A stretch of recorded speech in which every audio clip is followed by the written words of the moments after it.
தமிழ்நாடு பொறியியல் மாணாக்கர் சேர்க்கை 2024ற்கான நடைமுறைகள் ஒவ்வொன்றாக செயல்படுத்தப்பட்டு வருகிறது. அதன் தொடர்ச்சியாக மாணவ மாணவிகள் சாய்ஸ் ஃபில்லிங் என்ற அடுத்த கட்ட நிகழ்வில் பங்கேற்று தங்களுக்கு விருப்பமான கல்லூரிகள் மற்றும் பாடப்பிரிவுகளை தங்களுக்கு விருப்பமான வரிசையின்படி பிரிஃபரன்ஷியல் ஆர்டரில் பதிவு செய்ய வேண்டும். tnaonline.org போய் லாகின் பண்ணுங்க. அந்த வியூ ரேங்கை கிளிக் பண்ணீங்கன்னா உங்களோட ஜென்ரல் ரேங்க்கு, உங்களுடைய கட் ஆஃப் மார்க்கை பார்க்கலாம். அதை நோட் பண்ணிட்டு மெயின் பேஜில் இருக்கிற ஷெட்யூல் போய் உங்களுடைய ரேங்க்குக்கும் உங்களுடைய அக்ரிகேட் மார்க்குக்கும் எந்த சுற்றில் பங்கேற்கணும், என்னைக்கு பங்கேற்கணும் அப்படிங்கிறத நோட் பண்ணி வச்சுக்கோங்க. சாய்ஸ் ஃபில்லிங் எப்படின்னு பார்க்கலாம். ஷெட்யூலில் கொடுத்துருக்குற மாதிரி உங்கள் சாய்ஸ் ஃபில்லிங் அன்றைக்கி ஓப்பன் ஆகும். நீங்கள் லாகினில் போய் அந்த சாய்ஸ் ஃபில்லிங் பேஜை கிளிக் பண்ணிங்கன்னா அந்த சாய்ஸ் ஃபில்லிங் பேஜுக்கு போகலாம். சாய்ஸுங்கிறது 2 காம்பனண்ட் இருக்கும். ஒன்று காலேஜ் நேமு, இன்னொன்று கோர்ஸ் நேமு. இப்போ நீங்கள் என்ன பண்ணணும், ஃப்ரீயாக இருக்கும்போது உங்களுக்கு எந்த கல்லூரி, எந்த கோர்ஸ், எந்த பாடப்பிரிவு வேணும் அப்படிங்கிறத ஒரு பேப்பரில் வரிசைப்படி எழுதி வச்சுக்கணும். அந்த கல்லூரியை எப்படி செலக்ட் பண்ணலாம், அந்த பிரான்ச் எப்படி செலக்ட் பண்ணலாங்கிறதுக்கு நம்ம ஹோம் பேஜில் நிறைய இன்புட்ஸ் கொடுத்துருக்குறோம். அதாவது கடந்த 5 ஆண்டுகளோட கட் ஆஃப் இருக்குது, கல்லூரியை பற்றி விவரங்கள் இருக்குது. அதெல்லாம் பார்த்து நீங்கள் தெளிவாக ஒரு பேப்பரில் உங்களுக்கு முதல் சாய்ஸில் என்ன கல்லூரி, என்ன பிரான்ச், அந்த கல்லூரியை நீங்கள் எழுதும்போது கல்லூரி கோடோடு எழுதி வச்சுக்கோங்க. கல்லூரி கோடு, கல்லூரி பெயர் மற்றும் என்ன கோர்ஸ் கோடு, இதை எழுதி வச்சுட்டிங்கன்னா உங்களுக்கு சாய்ஸ் பண்ணுறதுக்கு ஃபில் பண்ணும்போது ஈஸியாக இருக்கும். இப்போ நீங்கள் சாய்ஸ் ஃபில்லிங் பேஜில் போனீங்கன்னா அது இப்படி தான் இருக்கும். இதில் பார்த்தீங்கன்னா நிறைய ஃபில்டர்ஸ் இருக்குது. 5 ஃபில்டர் இருக்குது. நீங்கள் ஒரு காலேஜ் வைஸ் நீங்கள் சர்ச் பண்ணலாம், இல்லை ஒரு காலேஜ் கோடு வச்சு நீங்கள் சர்ச் பண்ணலாம், இல்லை ஒரு பிரான்ச்சு, ஒரு ஒரு ஸ்பெசிஃபிக் பிரான்ச்சு எங்கெங்கே இருக்குது அப்படின்னு பார்த்தீங்கன்னா அது இப்படி தேடலாம். இல்லை ஒரு டிஸ்ட்ரிக்ட் வைஸ் என்னென்ன கல்லூரி இருக்குது அப்படின்னு அது வழியாக தேடலாம். இல்லை category wise government college, government aided, university departments, self financing அந்த மாதிரி தேடலாம் நீங்கள். இப்போ ஃபார் எக்ஸாம்பிள் இப்போ நான் ஒரு கவர்மெண்ட் காலேஜில் போகிறேன். Government college of engineering Bargur.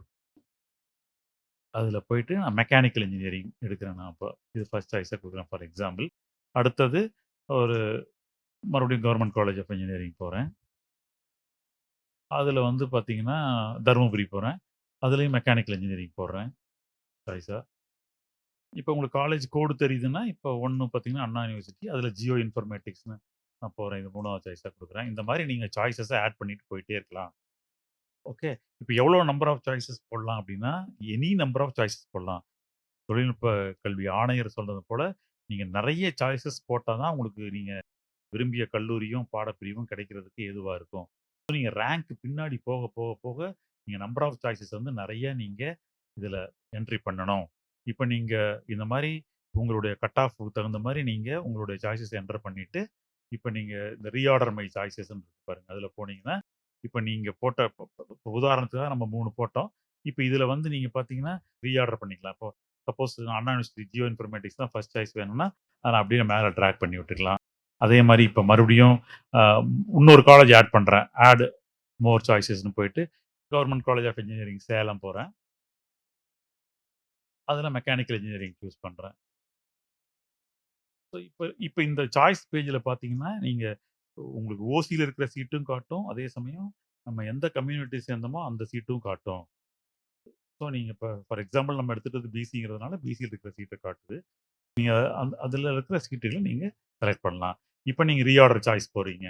இப்ப போயிட்டு நீங்க பாருங்க மறுபடியும் இப்ப நான் government college of engineering Karuppur 1க்கு நான் கொண்டுட்டு போணும்னா, நான் அப்படியே டிராக் பண்ணிக்கலாம்.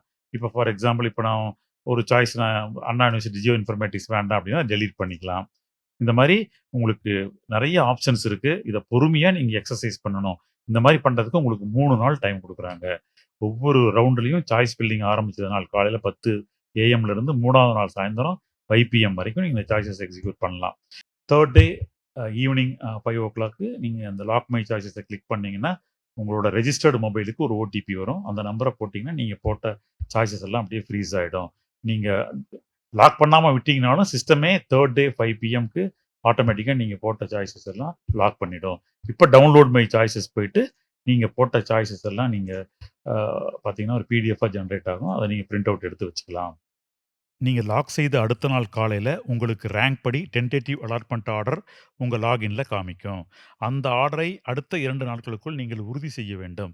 உதாரணமாக, ஒரு மாணவர் 60 சாய்ஸ் போட்டிருந்தாருன்னா, அவருக்கு முதல் சாய்ஸே கிடைக்கலாம். அல்லது 2லிருந்து 60க்குள்ள ஒரு சாய்ஸ் கிடைக்கலாம். அல்லது அன்பார்ச்சுனேட்லி ஒரு சாய்ஸுமே அலாட் ஆகாமலும் போகலாம். இப்பொழுது ஃபர்ஸ்ட் சாய்ஸ் கிடைத்தால் அவருக்கு திரையில் உள்ளது போல 3 கன்ஃபர்மேஷன் ஆப்ஷன்கள் காட்டப்படும். ஃபர்ஸ்ட் ஆப்ஷன் பாருங்க. இப்போது எனக்கு ஒதுக்கப்பட்டதை ஏற்று நான் உறுதி செய்கிறேன். 2வது ஆப்ஷன் வந்து நான் அடுத்த கட்ட கலந்தாய்வுக்கு செல்கிறேன். 3வது ஆப்ஷன் வந்து நான் கலந்தாய்விலிருந்து வெளியேறுகிறேன். இப்ப நீங்க ஃபர்ஸ்ட் ஆப்ஷன செலக்ட் பண்றீங்கன்னா, இப்போ உங்களுக்கு கிடைச்சிருக்கிற சீட்டு ஃபர்ஸ்ட் சாய்ஸ் உங்களுக்கு ஓகேன்னு அர்த்தம். அத கிளிக் பண்ணி நீங்க சப்மிட் பட்டன குடுத்துட்டீங்கன்னா, உங்களுக்கு அடுத்த 2 நாள் கழிச்சு உங்களுக்கு ஒரு புரோவிஷனல் அலாட்மெண்ட் ஆர்டர் ஜெனரேட் ஆகி உங்க லாகின்ல அவைலபிளா இருக்கும். 60 சாய்ஸ் போட்டதுல உதாரணத்துக்கு 6வது சாய்ஸ் கிடைச்சதுன்னா, இப்ப திரையில உள்ளதுபடி 5 கன்ஃபர்மேஷன்ஸ் ஆப்ஷன்ஸ் காட்டும். இதுல உங்களுக்கு 6வது சாய்ஸே ஓகேன்னா, ஃபர்ஸ்ட் கன்ஃபர்மேஷன் ஆப்ஷன சூஸ் பண்ணுங்க. இப்ப உங்களுக்கு புரோவிஷனல் அலாட்மெண்ட் ஆர்டர் ஜெனரேட் ஆயிடும். அப்படி இல்லாம, இப்ப 6வது சாய்ஸ நீங்க உறுதி பண்ணிக்கிட்டு, அதுக்கு மேல முன்னேற வாய்ப்பு இருந்தா, என்னைய கன்சிடர் பண்ணுங்க அப்படின்னு சொல்றீங்க அப்படின்னா, 2வது கன்ஃபர்மேஷன் ஆப்ஷன சூஸ் பண்ணுங்க. 2வது கன்ஃபர்மேஷன் ஆப்ஷன சூஸ் பண்ணும்போது, கீழ இருக்கிற உங்க ஊருக்கு அருகாமையுள்ள ஒரு டிஎஃப்சி சென்டரையும் செலக்ட் பண்ணிக்கங்க. இப்படி பண்ணும்போது உங்களுக்கு டென்டேட்டிவ் அலாட்மெண்ட் ஆர்டர்ன்னு ஒண்ணு ஜெனரேட் ஆகும். அப்படி 2வது ஆப்ஷனும் வேண்டான்னா, மறுபடியும் 3, 4, 5 ஆப்ஷன்ஸ் இருக்கு. அதையும் நீங்க பார்த்து ஒண்ண செலக்ட் பண்ணி சப்மிட் பண்ணுங்க. இப்ப அன்பார்ச்சுனேட்லி ஒரு சாய்ஸும் கிடைக்கலைனாலும் உங்களுக்கு 3 கன்ஃபர்மேஷன் ஆப்ஷன்ஸ் காட்டும். அதுல ஒண்ண செலக்ட் பண்ணி சப்மிட் பண்ணிடுங்க. ஒவ்வொரு சுற்றிலும் 6வது நாள் காலையில யார் யாரு அக்செப்ட் அண்ட் ஜாயின்னு குடுத்தாங்களோ, அவங்களுக்கு புரோவிஷனல் அலாட்மெண்ட் ஆர்டர்ன்னு ஜெனரேட் ஆகும். அந்த அலாட்மெண்ட் ஆர்டர எடுத்துக்கிட்டு, அந்த அலாட்மெண்ட் ஆர்டர்ல குறிப்பிட்டுள்ள தேதிக்குள்ள அந்தந்த கல்லூரிக்கு சென்று, தங்களுடைய ஒரிஜினல் சான்றிதழ்கள சமர்ப்பிச்சு, தங்களுடைய டியூஷன் ஃபீயும் அந்த கல்லூரியில செலுத்தி, தங்களுடைய அட்மிஷன அவங்க முடிச்சிரணும். யாரெல்லாம் அக்செப்ட் அண்ட் அப்போர்டுன்னு குடுத்தீங்களோ, உங்களுக்கு டென்டேட்டிவ் அலாட்மெண்ட் ஆர்டர்ன்னு ஜெனரேட் ஆகும். இந்த டென்டேட்டிவ் அலாட்மெண்ட் ஆர்டர் எடுத்துக்கிட்டு, நீங்க செலக்ட் பண்ண டிஎஃப்சி சென்டருக்கு போயி, அங்க உங்க ஒரிஜினல் சர்டிஃபிகேட்ஸ சரண்டர் பண்ணி, உங்களோட டியூஷன் ஃபீயும் கட்டி, உங்களுக்கு தற்காலிகமா ஒதுக்கப்பட்ட சீட்ட நீங்க உறுதி பண்ணிறணும். அரசு பள்ளியில் 6ஆம் வகுப்பு முதல் 12ஆம் வகுப்பு வரை பயின்ற மாணாக்கர்கள் மற்றும் பிஎம்எஸ்எஸ் ஸ்காலர்ஷிப்புக்கு எலிஜிபிளாக உள்ளவர்கள் மற்றும் ஃபர்ஸ்ட் கிராஜுவேட் ஸ்காலர்ஷிப்புக்கு எலிஜிபிளாக உள்ளவர்கள் டியூஷன் ஃபீயை கட்ட வேண்டியதில்லை. ஆனால் தங்களுடைய ஒரிஜினல் சான்றிதழ்களை கல்லூரியிலோ அல்லது டிஎஃப்சி சென்டரிலோ கொடுத்து தங்களுடைய அட்மிஷன் அல்லது தற்காலிக இடஒதுக்கீட்டை உறுதி செய்ய வேண்டும். அரசு பள்ளியில் 6ஆம் வகுப்பு முதல் 12ஆம் வகுப்பு வரை பயின்ற மாணவ, மாணவிகளுக்கு சாய்ஸ் ஃபில்லிங் அப்ப பார்த்தீங்கன்னா 2 லிங்க் காட்டும். அந்த 2 லிங்க்லயும் போய் மாணவர்கள் தங்களுடைய சாய்ஸ் ஃபில்லிங்க கம்ப்ளீட் பண்ணணும். ஒரு லிங்க் வந்து ஜெனரல் கோட்டாவுக்கானது. இன்னொரு லிங்க் வந்து 7.5% கோட்டாவுக்கானது. மேற்கூறிய வழிமுறைகளை கடைபிடித்து கலந்தாய்வில் கலந்து கொள்ளுங்கள். உங்கள் அனைவருக்கும் உங்களுக்கு விருப்பமான கல்லூரியும், பாடப்பிரிவும் கிடைக்க எனது வாழ்த்துக்கள். நன்றி, வணக்கம்.